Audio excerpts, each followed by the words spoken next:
He won't question it. Good. Then get his signature. Once he signs, it's ours, and it'll be too late. I was standing outside my own front door holding a folder worth over $2 million, ready to surprise my wife, but before I could walk in, I heard her voice through the kitchen window. He won't question it. He never does. Then her mother laughed softly. Once he signs, it's already ours. In that moment, I didn't feel shocked. I felt replaced. Like I wasn't a husband, I was just the signature they were waiting for. My name is Michael Carter. I'm 52 years old, 6 feet tall, with a slightly broad build that comes from years of sitting behind a desk more than moving around. My hair, once thick and dark, has faded into a quiet gray at the temples, and my face carries the kind of calm expression people often mistake for contentment. The truth is, I learned early on that being agreeable made life smoother, or at least, quieter. I worked as a financial compliance officer in Seattle. It wasn't a job that turned heads, but it was steady, predictable, just like the life I had built around it. Every morning, I left the house at 7:30 sharp. Every evening, I came home to the same kitchen light glowing softly behind the curtains. It was the kind of routine that felt safe. Until it didn't. My wife, Emily Carter, is 48. And she's the kind of woman people notice the moment she walks into a room, not because she's loud, but because she's composed, medium height, slim, always dressed with intention. Her dark blonde hair is usually tied back in a neat low bun, and her eyes, sharp, observant miss, very little. Emily works in real estate consulting, and over the years, that mindset followed her home. She didn't just organize her work, she organized our lives. She handled our finances completely. Every bill, every account, every long-term plan. At first, I admired it. She made things feel under control. But over time, I noticed something subtle. Decisions were no longer conversations.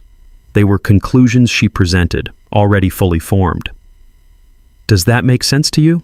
she would ask, glancing at me over her laptop. It always did, or at least I always said it did. 8 years ago, Emily suggested her mother move in with us after selling her house. Diane Whitmore, early 70s, tall, thin, with silver hair always styled neatly above her shoulders. She carried herself with a quiet authority, her voice calm but deliberate. Diane never demanded anything outright. She didn't need to. She had a way of guiding conversations so smoothly that you'd think the idea was yours, until you realized it wasn't. At first, having her around felt temporary, then normal, then permanent. Dinner conversations slowly shifted. What used to be small talk turned into discussions about markets, timing, opportunities.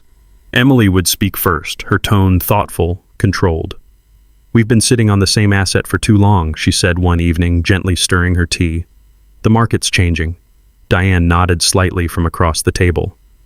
"Stability is good, Michael," she said, her voice soft. "But growth requires movement." I remember leaning back in my chair, looking at both of them. "We already own the house outright," I replied. "Why take on risk now?"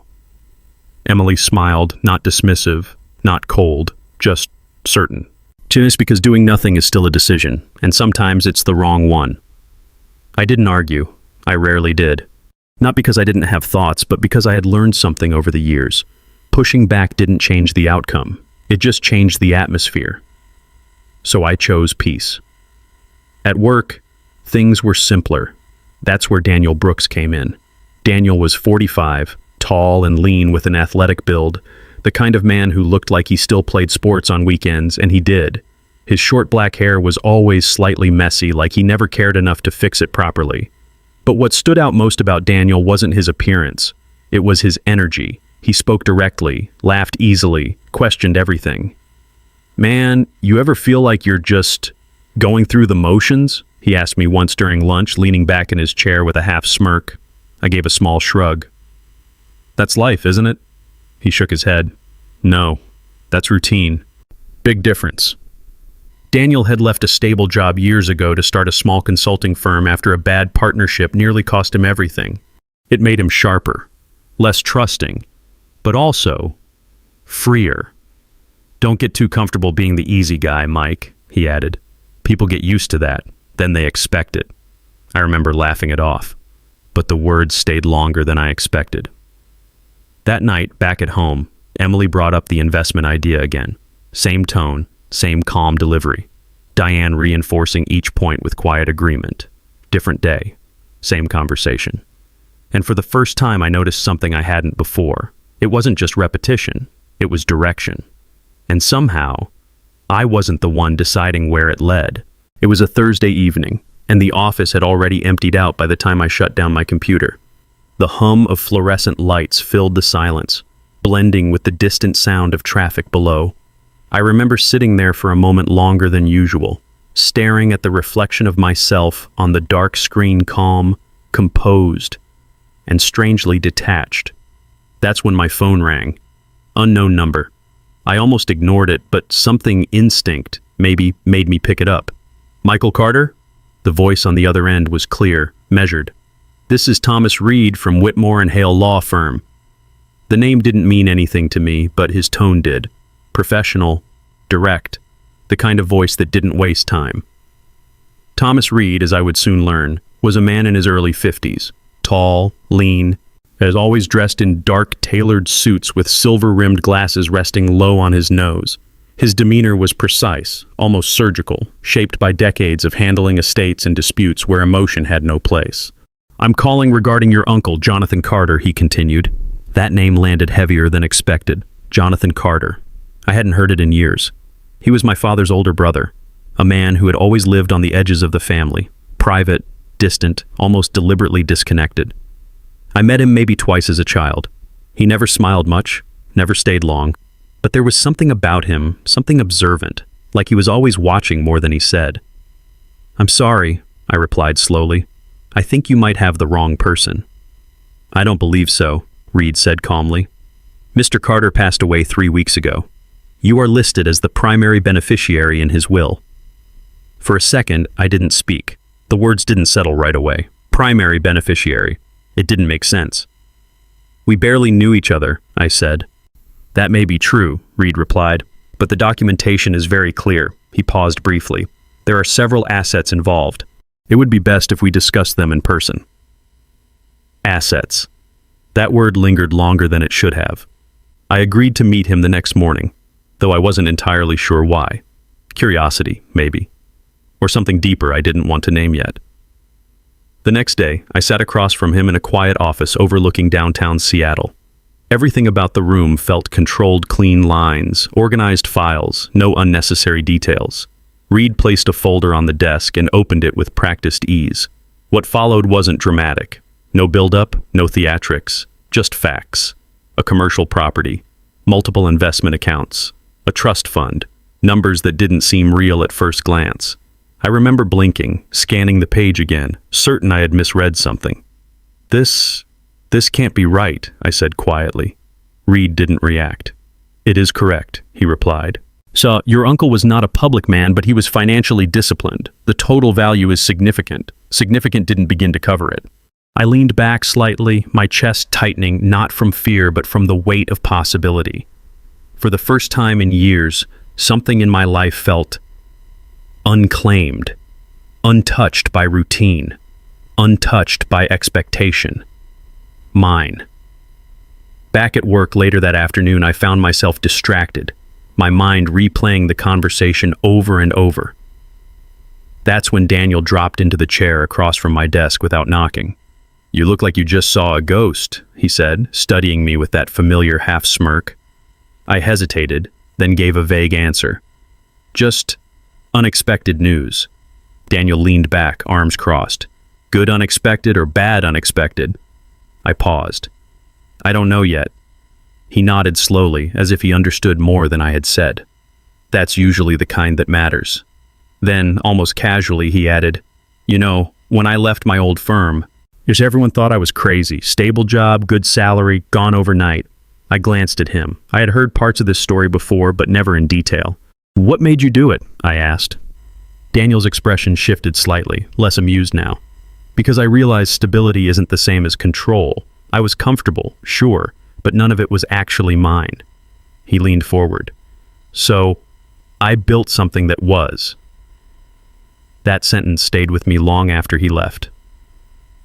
That evening, I didn't go straight home. Instead, I drove past 3 different neighborhoods before stopping outside a small corner cafe. Nothing special, just warm light spilling onto the sidewalk, a quiet hum of conversation inside. I sat there in the car, watching people come and go, and something stirred in the back of my mind. A memory.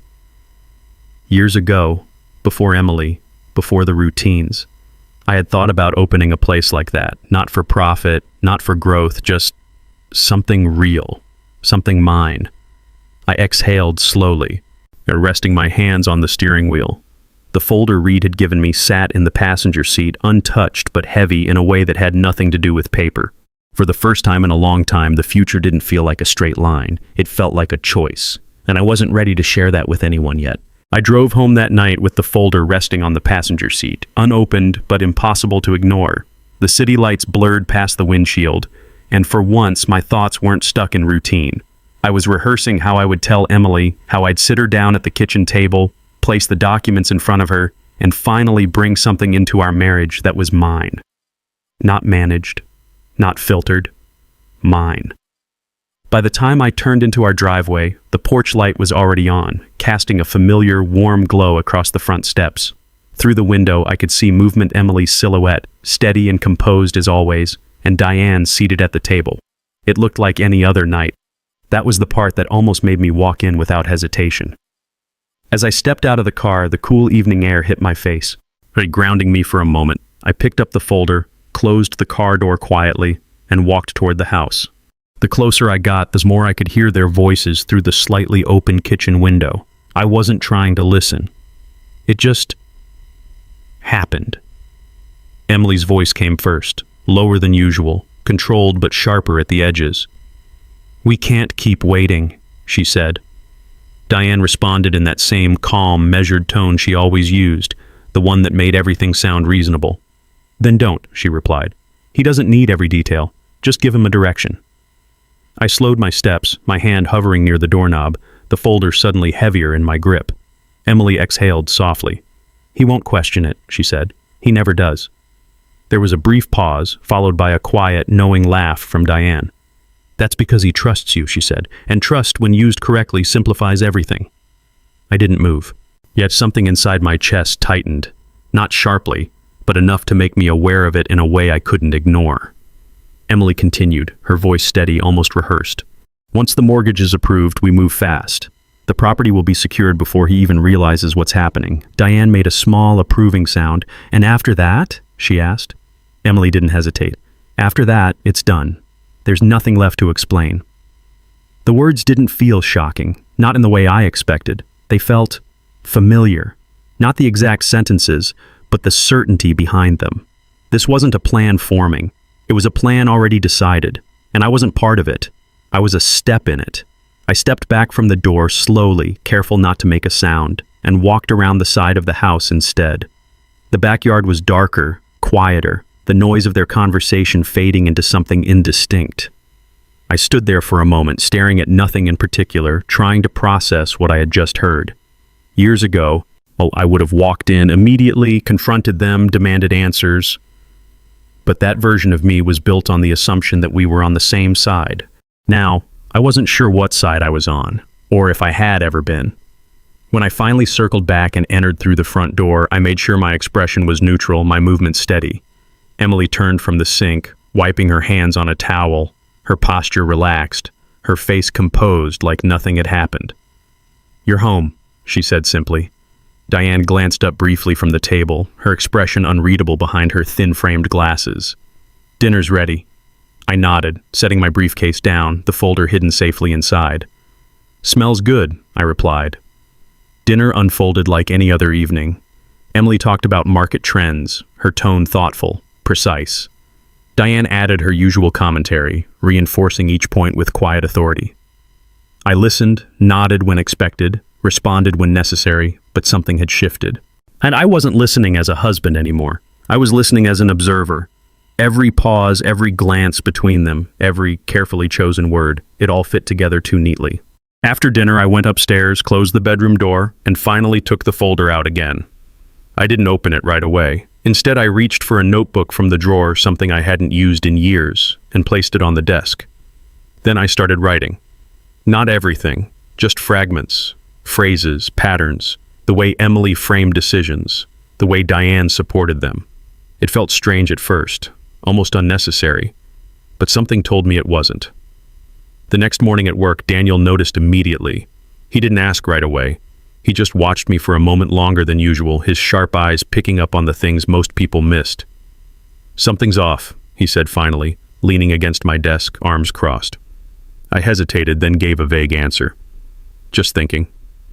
Daniel nodded slowly, but his expression didn't change. "Yeah," he said.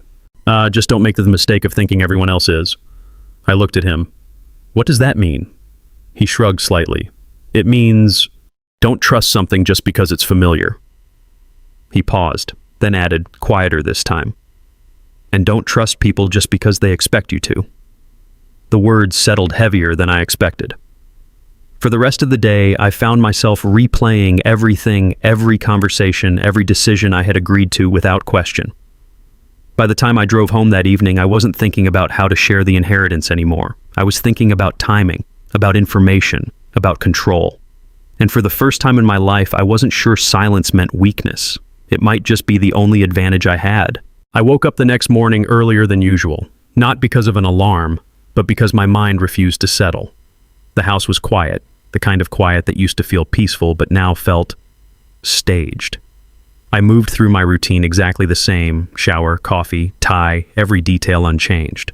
That was the plan. If anything was going to shift, it wouldn't be obvious. Not yet. When I walked into the kitchen, Emily was already there, standing by the counter in a soft cream sweater, her hair tied back neatly as always.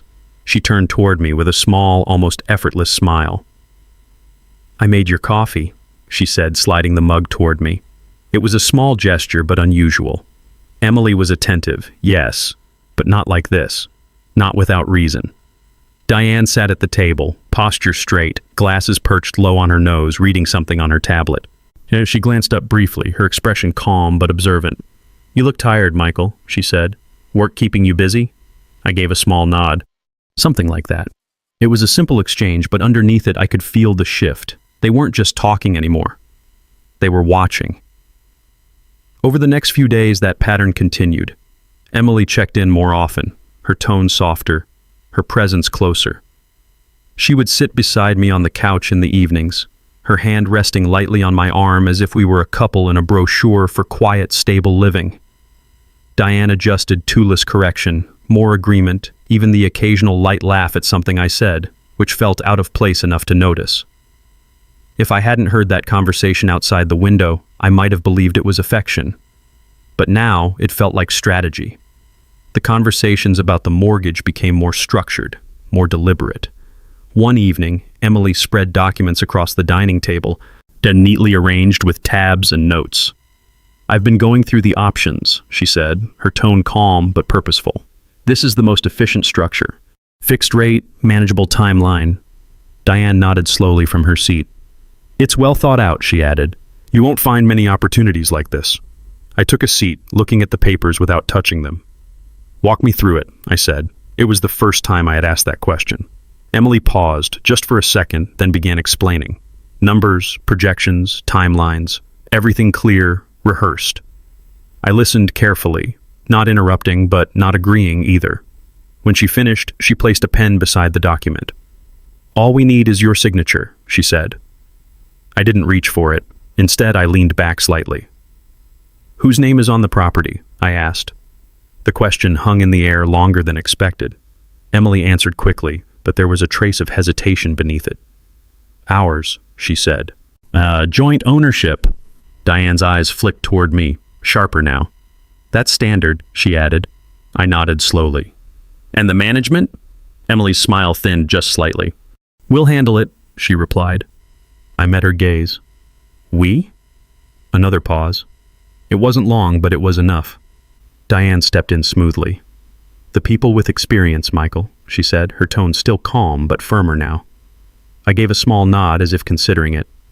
"I'd like to understand the structure better before I sign anything." The word "before" changed the room. Not dramatically, just enough. Emily's posture shifted, more upright now, more controlled. We don't have a lot of time, she said. Markets don't wait. I held her gaze. Neither do mistakes. That was new, and they both heard it. At work the next day, I didn't go straight to my desk. Instead, I stepped outside and made a call. Thomas Reed, the voice answered, just as composed as before. Mr. Carter. I need to understand how to keep inherited assets separate, I said, yet keeping my tone even. There was a brief pause, not surprise, just attention. That's something we can address, he replied. I can also refer you to someone who specializes in asset protection. Do that, I said. That afternoon, I found myself reading more than I had in years, articles, case studies, legal frameworks. Not because I suddenly loved finance, but because I needed to understand it on my own terms. Control wasn't just about saying no, it was about knowing why. By the time I got home that evening, the house looked exactly the same. Dinner was ready, the table was set. Emily smiled when I walked in. Diane glanced up from her chair. Nothing had changed, at least not on the surface. But beneath it, something had already shifted. They were still guiding the plan, but for the first time, I wasn't following it. I was studying it. And that made all the difference. The first real step I took didn't feel dramatic. It didn't look like a turning point. It was just a quiet decision made in a quiet office on a gray Seattle morning, sitting across from a woman who didn't waste words.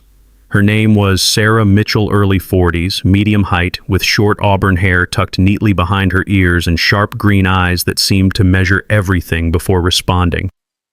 She wore a simple navy blazer, no unnecessary accessories, her posture straight but relaxed. There was nothing intimidating about her presence, but there was something precise, efficient, like every answer she gave had already been tested. If you want your inheritance to remain separate, she said, sliding a document across the desk, you need to establish clear legal boundaries immediately. Separate accounts, independent control. No commingling. Her tone wasn't dramatic, just factual. I nodded slowly, reading through the page. For years, I had let someone else manage the structure of my life. Now I was learning how structure actually worked.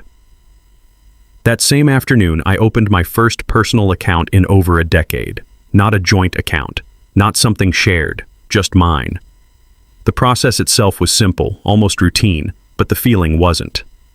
As I signed the paperwork, I noticed something unexpected. Not hesitation, but clarity.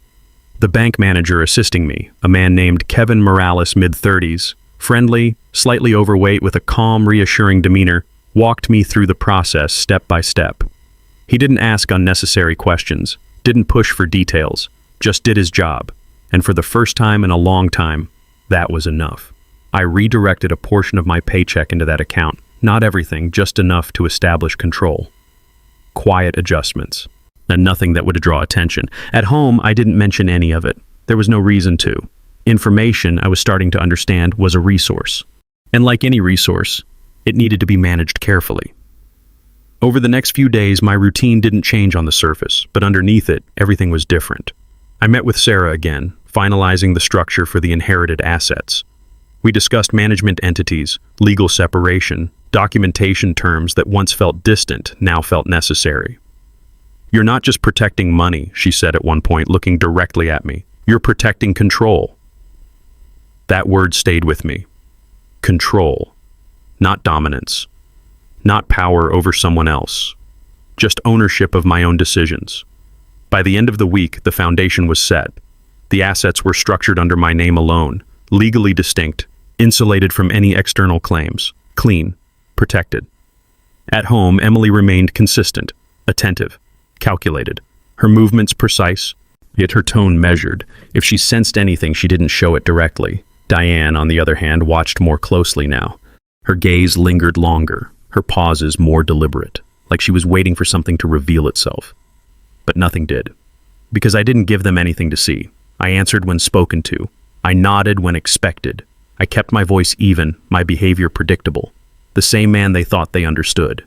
But internally, I had already stepped outside of that role. The only place I allowed myself to think freely was in the car. Late evenings, after work, I found myself driving through different neighborhoods, slower this time, paying attention. Storefronts, corners, foot traffic. That's when I noticed it again. The small cafe I had passed before. Warm lighting, wooden tables, quiet conversations spilling out onto the sidewalk. I parked across the street and just watched for a while. There was nothing extraordinary about it. But that was the point. It felt real. For the first time in years, the idea I had buried opening something of my own didn't feel unrealistic. It felt possible. The next day at work, Daniel dropped by again, coffee in hand, his usual energy unchanged, but his eyes sharper than usual. "You've been different," he said, setting the cup down on my desk. Not accusing, just observing. I gave a small shrug, just thinking things through. He studied me for a moment, then nodded. "Good," he said. "That's how it starts." He leaned in slightly. "Listen, I've been looking at a small investment opportunity, nothing huge. Local business. Low risk if it's handled right." I raised an eyebrow. "You're asking me to invest?" He smirked faintly. "I'm asking if you're finally ready to stop sitting on the sidelines." The question lingered longer than I expected. I didn't answer right away. But for the first time, I didn't dismiss it either. That night, back home, everything looked the same. Dinner, conversation, a routine. Emily talked about timelines again. Diane added her usual perspective. I listened, but I wasn't processing it the same way anymore. Because while they were still building their plan, I had already started building mine, and mine didn't depend on anyone else's approval. Emily didn't wait long. By Monday evening, she had already set everything in motion. I walked into the house to find the dining table cleared, replaced by a neat stack of documents, a pen placed precisely on top like a quiet expectation. Emily stood beside it, posture straight, dressed in a tailored gray blouse that made her look more like a consultant than a wife. Her expression was calm, but there was a firmness beneath it now, less patience, more intent. "I scheduled a meeting with the bank tomorrow," she said as soon as I stepped in. "They're holding a rate for us, but only for a limited time." Diane sat across the room, hands folded in her lap, her thin frame perfectly still, her silver hair catching the warm light. Her eyes moved toward me slowly, measuring. "Opportunities don't wait, Michael," she added, her voice soft but deliberate. I set my briefcase down and nodded once. "What time?" 10, Emily replied, her gaze fixed on me. "We should all be there." The word should didn't go unnoticed. It rarely did anymore. The next morning, the bank building stood quiet and polished, all glass and muted tones, the kind of place where decisions felt official the moment you walked in.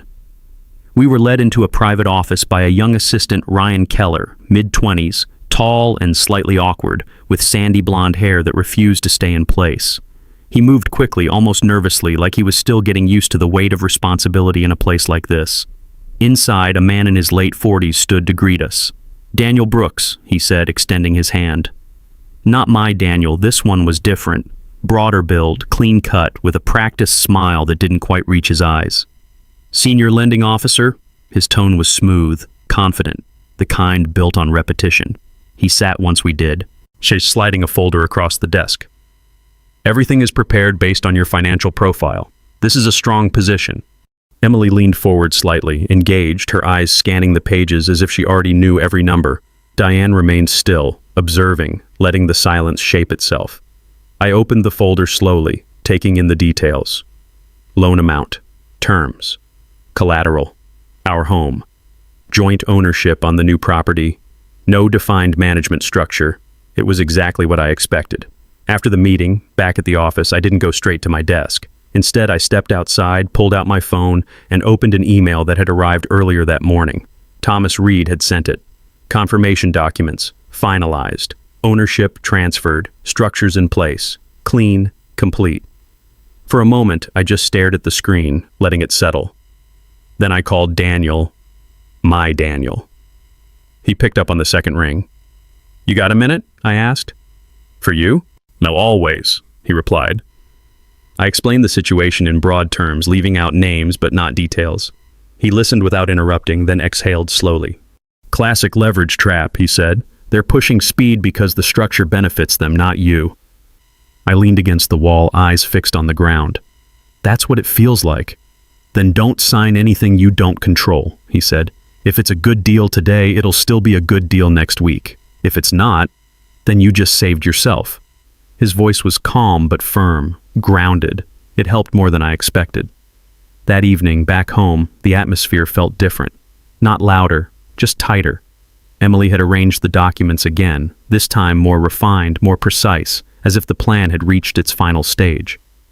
"We should finalize this tonight," she said, placing the pen closer to me. Her tone was still controlled, but the patience was thinner now. Diane didn't speak immediately. She didn't need to. Yet her presence alone added weight to the moment. I took my seat, looking at the papers without touching them. "Walk me through the management structure," I said. Emily paused, just slightly. "We'll handle that after acquisition," she replied. I nodded slowly. "Meaning it's not defined now." Diane leaned forward, her voice softer but sharper. "You're overcomplicating this, Michael." I met her gaze. "No, I'm clarifying it." The room went still. Not dramatic, just enough. Emily picked up the pen, then set it down again, aligning it carefully with the edge of the paper. "We don't have time to delay," she said. I leaned back slightly, my voice even. "I'm not delaying. I'm deciding." Another pause. Longer this time. Diane exhaled quietly, her composure holding but just barely. "Then decide," she said. I looked at the document one more time, then back at them. "Not tonight." The words didn't echo. They didn't need to. They settled exactly where they were meant to. The bank office felt quieter than it had the day before, but not calmer, just more contained, like everyone in the room was holding something back. Emily sat to my right, posture straight, her slim frame perfectly composed in a fitted navy dress, her blonde hair pulled into that same precise low bun. She looked like control itself until you knew what sat beneath it. Diane remained across from us, hands folded neatly, her thin lips pressed together, her expression unreadable but alert. The loan officer Daniel Brooks, late 40s, tall, broad-shouldered, his suit tailored just enough to suggest confidence, without flash sat behind the desk, with the same professional ease. The documents were already in place. The pen rested beside them, waiting. Emily turned slightly toward me, her voice smooth but tighter than usual. "Why, we can finalize everything now," she said. It's just a signature." I looked at the paper, then at her, then back at the paper. For a moment, no one spoke. Then I closed the folder. "I'm not signing," I said. The words didn't echo. They didn't need to. Emily blinked once, a small, almost imperceptible reset. But I saw it. Diane didn't move at all, but her gaze sharpened. The loan officer shifted slightly in his chair, his smile fading just enough to become neutral. "Is there a concern?" he asked, carefully measured. I nodded. "Yes," I replied. Then I reached into my briefcase and took out a thinner folder, clean, organized, nothing like the stack they had prepared. I placed it on the desk and opened it slowly. "There's something I didn't share," I said, my voice even. Emily's eyes flicked down to the document, then back to me. "What is this?" she asked. I held her gaze. "An inheritance," I said, "from my uncle." That was the moment everything shifted. Emily leaned back slightly, and her expression still controlled but no longer certain. "You're joking," she said quietly. "I'm not," I replied. Diane's posture changed for the first time, her shoulders tightening just enough to notice. "When were you planning to tell us?" she asked, her tone still calm, but thinner now. I let the silence sit for a second. "Before or after I signed something I didn't control," I said. That landed, harder than anything else. I continued, not raising my voice, not rushing the words. "The assets are already transferred. Commercial property, investment accounts, a trust, structured under my name alone, legally separate." The loan officer's eyes dropped briefly to the document, then back up again, but he didn't speak. Emily's fingers tightened slightly against the table. "You kept this from us," she said. Not angry, not yet, just recalculating. I nodded once. "I protected it," I replied, "from a plan I wasn't part of." The room went still, not loud, not dramatic, just still. Diane leaned forward slightly, her voice lower now, more direct. "You misunderstand," she said. I met her eyes. "No," I replied. I didn't. There was no argument after that, no raised voices, just the quiet collapse of something that had been built on assumption. I closed the folder, sliding it back into my briefcase with a steady motion. "The house stays as it is," I said. "No mortgage, no collateral. If we invest, it's transparent, defined, controlled, or we don't do it at all. Emily didn't respond immediately. She looked at me, really looked at me this time, not as someone predictable, not as someone easy, just unfamiliar. That was new. Outside the bank, the air felt sharper, cleaner. I stepped out first, not rushing, not hesitating. Emily followed a few seconds later, her heels clicking against the pavement in a rhythm that felt slightly off. Diane came last, slower, more deliberate. For a moment, no one spoke. Then Emily finally did. Why didn't you tell me?" she asked. I looked at her, steady. "Because I needed to know what you would do without it," I said. She didn't answer. Diane stepped in slightly, her voice controlled but edged now. "And now you think you've won?" I shook my head. "No," I said. "I think I've decided." That was the difference. Across the street, I noticed someone leaning against a parked car. Daniel. My Daniel. Mid-40s, tall, relaxed posture, coffee in hand like he had nowhere urgent to be. He hadn't been part of this, not officially, but somehow he was there. He gave a small nod, not smiling, just acknowledging, like he understood exactly what had just happened. For a brief second, I considered walking over, saying something, but I didn't. I didn't need to, because for the first time in years, I didn't feel the need to explain myself to anyone. As I walked to my car, keys in hand, I realized something that settled deeper than the money, deeper than the plan, deeper than everything that had just unfolded. I wasn't afraid of disappointing them anymore, not Emily, not Diane, not anyone. That fear had been the quiet thread running through every decision I had made for years, and now it was gone. I got into the car, started the engine, and pulled away from the curb without looking back. Not because I was angry, not because I was hurt, but because I finally understood something simple. Control doesn't come from convincing people. It comes from choosing for yourself. And I had already made my choice. The silence in the house that night felt different. Not tense, not heavy, just empty. I stood in the doorway for a moment, keys still in my hand, looking at a space that had once defined my routine. Emily sat at the dining table, posture straight but no longer composed in the same way. Her shoulders were slightly slumped, her expression distant, like she was trying to reconstruct something that no longer fit. Diane was in the living room, her usual stillness replaced by something quieter, less certain. For the first time since I had known her, she wasn't directing anything. She was waiting. I set my briefcase down, not rushing, not hesitating. "I'm leaving," I said, my voice calm, steady. Emily looked up, her eyes searching mine, not with control this time, but with something closer to confusion. "You're serious," she said softly. I nodded once. "I am." There was no argument, no negotiation, just a quiet understanding that whatever we had built no longer held. 10 years of marriage didn't collapse in a moment. It had been unraveling for years. I was just the last one to see it. I packed lightly that night. Clothes, documents, nothing more. Because for the first time, I wasn't taking my past with me, just my decisions. The apartment I moved into wasn't large, but it was mine. A one-bedroom space on the second floor of a renovated building downtown, with wide windows that let in more light than I was used to. The landlord, a man named Victor Hale, late 50s, broad-shouldered with a thick gray beard and a voice that carried a natural warmth, had built the place himself after retiring from construction. "You don't need much to start over," he told me when he handed me the keys. "Just something that's yours."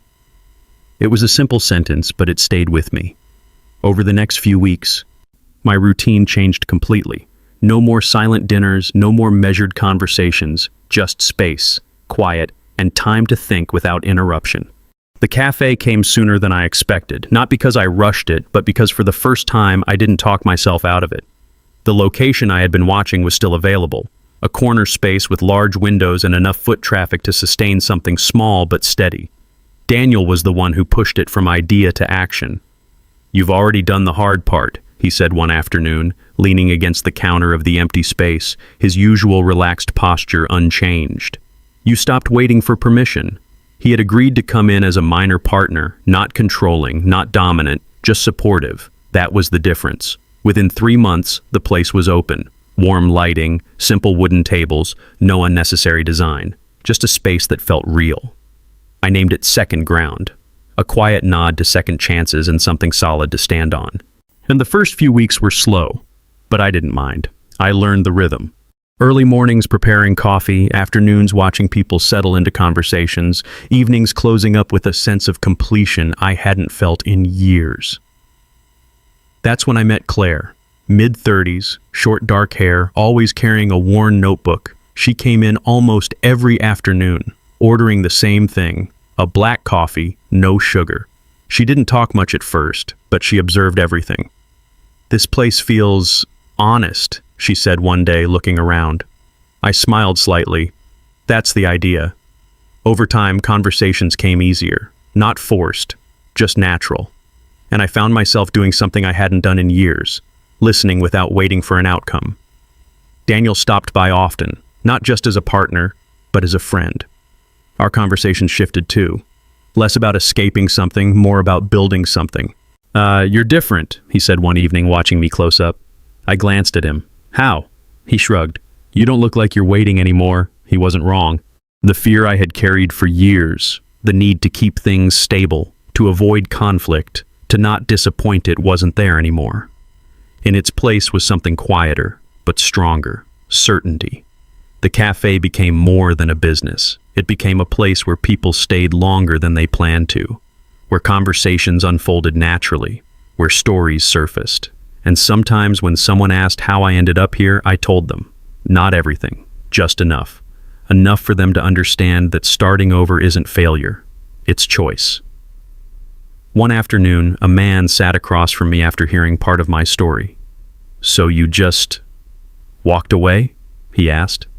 I nodded. "I walked towards something better," I replied. That was the truth. By the time I locked up that night, the street was quiet, the lights inside the cafe soft and steady. I stood there for a moment, looking through this glass at something I had built, not perfectly, not completely, but honestly.